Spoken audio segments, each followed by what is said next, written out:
22 November 2025, Barcelona versus Athletic Bilbao. Skor akhir 4-0, tapi yang bikin momen ini spesial bukan karena skornya. Ini adalah pertandingan pertama Barcelona di Camp Nou setelah 2 tahun lebih main di stadion pinjaman. Barcelona minjem duit sebesar 1,45 miliar euro atau itu sekitar 29 triliun rupiah untuk membangun proyek yang dinamai Espai Barça ini. Dan gimana kalau kita bilang, sejak awal Barcelona enggak berencana membayar hutang ini. Dikutip dari media Katalan, ARA, operasi ini dari awal memang tidak dirancang untuk dilunasi. Itu dirancang untuk di-refinancing terus. Itu cuma satu dari sekian banyak keputusan berani yang diambil Barcelona dalam beberapa tahun terakhir. Memang nasib Barcelona akan baik-baik aja kalau semuanya mulus. Tapi gimana kalau enggak?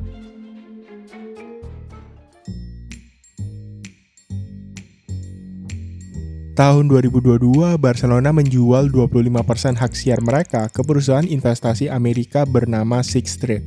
Totalnya itu 667 juta euro. Uang itu dipakai buat bayar utang operasional, naikin salary cap, dan tanda tangan beberapa pemain, kayak Lewandowski, Rafinha, sama Koundé. Tapi ini yang sering luput dari perhatian orang. Perjanjian itu berlaku selama 25 tahun. Artinya, sampai sekitar tahun 2047, setiap musim 25% dari semua uang yang Barcelona dapat dari hak siar La Liga langsung mengalir ke Sixth Street. Emangnya berapa nilainya? Di 2021, hak siar La Liga Barcelona itu bernilai sekitar 166 juta euro per tahun, paling besar di antara semua klub La Liga. Jadi 25% dari angka itu aja udah 41 juta euro per tahun yang bukan milik Barcelona. Dan ini belum memperhitungkan inflasi. Kalau hak siarnya naik, maka 25% yang mengalir ke Sixth Street itu nilainya bakal naik juga. Ada ekonom bernama Marc Chiria yang pernah mau nyalon jadi presidennya Barcelona. Dia ngitung bahwa dengan deal ini, Barcelona itu nggak cuma sekedar kehilangan 40 juta euro tadi, tapi Barcelona kehilangan fleksibilitas untuk duit itu, yang mungkin aja nilainya bisa lebih gede. Yang seharusnya kalau 40 juta itu dipakai buat yang simpel aja, misal ngembangin akademi yang bikin pemain-pemain muda mereka menjadi lebih berkualitas. Sehingga Barcelona bisa menghemat ratusan juta euro buat biaya transfer di masa depan. Karena bisa aja muncul Lamine Yamal baru, jadi mereka nggak terlalu perlu beli pemain yang banyak. Dan perlu diingat, Barcelona akan kehilangan ini setiap tahunnya. Proyek Espai Barça ini itu jadi andalan buat Barcelona ngeyakinin semua orang kalau mereka bakal baik-baik aja. Idenya gini, Camp Nou yang baru bakal punya kapasitas 105.000 kursi. Itu yang paling besar di Eropa, dengan hospitality premium, VIP boxes, museum, zona komersial. Proyeksi pendapatannya antara 247 sampai 400 juta euro per tahun. Itu cuma dari stadionnya aja. Angka itu memang gede banget, dan kalau beneran terwujud, itu jelas game changer. Tapi ada satu masalah, semua proyeksi itu berdiri atas satu asumsi besar, kalau semuanya bakal berjalan sesuai rencana mereka. Dan selama ini, hampir nggak ada yang berjalan sesuai rencana. Renovasi yang seharusnya selesai di akhir 2024, mundur ke Februari 2025, mundur lagi ke April 2025, dan mundur lagi, baru November 2025, Barcelona kembali ke Camp Nou dengan kapasitas sekitar 45.000 kursi. Dan kapasitas penuh 105.000 kursi baru diperkirakan tercapai di musim 2026-2027. Selama 26 bulan main di Stadion Olympique Montjuic, Barcelona itu kehilangan sekitar 108 juta euro per tahun. Setiap pertandingan kandang mereka kehilangan sekitar 2,5 juta euro hanya dari tiket yang nggak bisa mereka jual. Karena kapasitas stadion pinjaman itu cuma setengah dari Camp Nou. Dan biaya utang stadion Camp Nou, sebagian itu udah di-refinancing. 424 juta euro yang seharusnya jatuh tempo di tahun 2028, sekarang udah distrukturisasi ulang dengan bunga 5,19% per tahun. Mulai dicicil tahun 2033 dan lunas tahun 2050. Dan ada satu kalimat dari orang dalam yang terlibat dalam proses refinancing ini, yang dikutip oleh media Katalan ARA, yang menurut kita ini lumayan lucu, tapi di sisi lain agak mengkhawatirkan. Dia bilang, operasi ini dari awal memang tidak dirancang untuk dilunasi, itu dirancang untuk di-refinancing terus. Nah, kalau ini beneran terjadi, artinya Barcelona akan terus mencicil stadion ini. Ya, sebenarnya nggak masalah kalau Camp Nou berhasil memenuhi ekspektasi pendapatannya. Tapi kita semua juga nggak pernah nyangka kalau ada pandemi COVID yang bikin stadion nggak ada penonton. Dan kita nggak usah berpikir sampai nggak ada penonton. Tapi gimana kalau Camp Nou ternyata nggak bisa memenuhi ekspektasinya?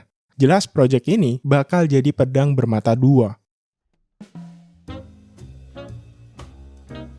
Barcelona itu udah nyusun anggaran musim 2025 sampai 2026 dengan asumsi mereka akan lolos minimal ke perempat final Champions League. Dari partisipasi Liga Champions saja, Barcelona musim 2025-2026 udah mengamankan lebih dari 100 juta euro. Itu bukan bonus, itu udah dimasukkan ke dalam proyeksi pendapatan mereka. Masalahnya, Champions League itu kompetisi. Nggak ada yang bisa ngejamin lolos ke 8 besar setiap musim. Cedera, drawing sulit, form lagi jelek, semuanya bisa membuat Barcelona tersingkir lebih awal.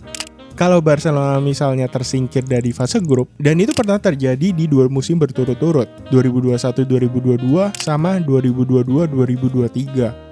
Itu bisa bikin Barcelona kehilangan puluhan juta euro dari proyeksi pendapatan mereka yang udah mereka hitung di awal. Dan karena margin keuangan mereka masih sangat tipis, kehilangan sebesar itu bisa langsung kerasa ke kemampuan mereka mendaftarkan pemain, membayar gaji, atau memenuhi cicilan utang. Dan ini adalah level ketergantungan yang sangat bahaya, karena kesalahan sedikit aja Barcelona di Champions League bisa mempengaruhi nasib klub mereka.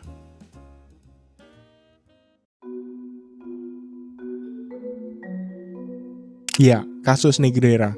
Kalau kalian belum familiar, jadi di antara 2001 sampai 2018, Barcelona itu bayar sekitar 8,4 juta euro ke perusahaan-perusahaan milik Jose Maria Enriquez Negreira, yang saat itu menjabat jadi wakil presiden Komite Wasit La Liga Spanyol. Barcelona itu bilang kalau bayaran ini itu untuk laporan konsultasi teknis tentang wasit. Jaksa penuntut bilang kalau bayaran ini itu untuk mempengaruhi keputusan wasit.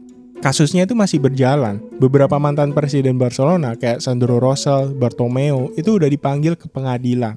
Laporta sendiri udah bersaksi sebagai saksi, bukan sebagai tersangka, terkait periode kepemimpinan pertamanya yang overlap dengan pembayaran ini. Satu fakta yang mengejutkan, di dalam kontrak antara Barcelona dengan Negreira, nggak ada yang bisa nunjukin kalau Barcelona memang melakukan konsultasi teknis tentang wasit. Bahkan Luis Enrique sama Valverde, yang dua pelatih ini berada di era pembayaran itu, mereka sama sekali nggak ngerti soal laporan ini. Luis Enrique ngomong, tidak ada yang menawarkan laporan kepada saya, maupun kepada staf saya. Valverde juga ngeklaim kalau dia nggak pernah lihat laporan itu. Bahkan dia juga nggak tertarik buat ngelihat. Dan ini justru melemahkan posisi Barcelona. Gimana bisa kalau laporannya buat keperluan teknis tim, kenapa pelatihnya sendiri bisa nggak tahu? Sekarang, apa resiko terburuknya? Jaksa penuntut nyebut potensi denda kriminal sampai 5 juta euro kalau Barcelona terbukti bersalah. Ya, angka itu kecil banget buat Barcelona. Tapi itu baru di sisi hukum pidana Spanyol. Sisi yang jauh lebih berbahaya adalah UEFA. UEFA udah membuka investigasi ini sejak 2023. Mereka sementara ngizinin Barcelona buat tetap ikut Champions League, tapi dengan catatan pengawasan yang lebih ketat. Presiden UEFA, Alexander Severin, menyebut ini adalah salah satu kasus paling serius yang pernah dia hadapi. Kalau kasusnya berujung pada putusan bersalah dan UEFA memutuskan turun tangan, ada skenario di mana Barcelona bisa dilarang main di Champions League, dan mungkin aja nggak cuma satu musim. Dan di sini, semuanya bakal sangat berat secara finansial. Kalau Barcelona nggak bisa main di Champions League satu musim aja, itu berarti Barca kehilangan lebih dari 100 juta euro dari pendapatan yang udah mereka proyeksikan di awal. Di tengah cicilan utang stadion, pembayaran ke Sixth Street, dan gaji pemain. Itu bisa jadi krisis yang jauh lebih parah dari sebelumnya. Satu hal yang sering dilupakan, pangkas itu bisa dilakukan karena Barcelona masih punya aset buat dijual. Hak TV, Barca Studios, itu semua adalah aset yang bisa dimonetisasi. Tapi aset itu sekarang sebagian besar udah kejual. Kalau krisis datang lagi, Barcelona itu nggak akan punya aset yang setara besarnya untuk ditarik. Anggota klub memang ngasih otorisasi buat ngejual sampai 49% dari hak TV mereka. Jadi secara teoritis masih ada 24% lagi yang bisa dijual. Tapi Marchiria itu udah ngingetin kalau itu terjadi, Barcelona kehilangan nilai hampir 80 juta euro per tahun dari hak TV mereka sendiri. Itu bukan opsi yang realistis tanpa konsekuensi yang besar. Sebelum kita tutup, kita mau kasih konteks yang fair. Ada argumen kuat bahwa apa yang dilakukan Laporta, meskipun beresiko, adalah satu-satunya opsi yang masuk akal. Kalau dia nggak tarik Palancas di tahun 2022, Barcelona mungkin nggak bisa mendaftarkan satupun pemain yang berkualitas. Bahkan bisa aja bikin Barcelona nggak lagi kompetitif. Dan klub yang nggak kompetitif bakal kehilangan sponsor, kehilangan pendapatan TV, kehilangan pemain bagus. Itu efek yang jauh lebih berbahaya. Jadi dalam konteks itu, Palancas adalah cara untuk memutus spiral negatif sambil bertaruh bahwa masa depan, Camp Nou baru, revenue-nya bakal lebih besar dan bisa nyelamatin Barcelona. Kalau berhasil, Laporta akan dikenal sebagai orang yang menyelamatkan Barcelona di saat paling kritis. Dan kalau gagal... Ya, gimana menurut kalian? Apakah tindakan Laporta ini terlalu beresiko atau gimana? Tulis pendapat kalian di kolom komen. Terima kasih sudah menonton, jangan lupa like, comment, share, dan subscribe kalau kalian suka. Dan sampai jumpa di video selanjutnya.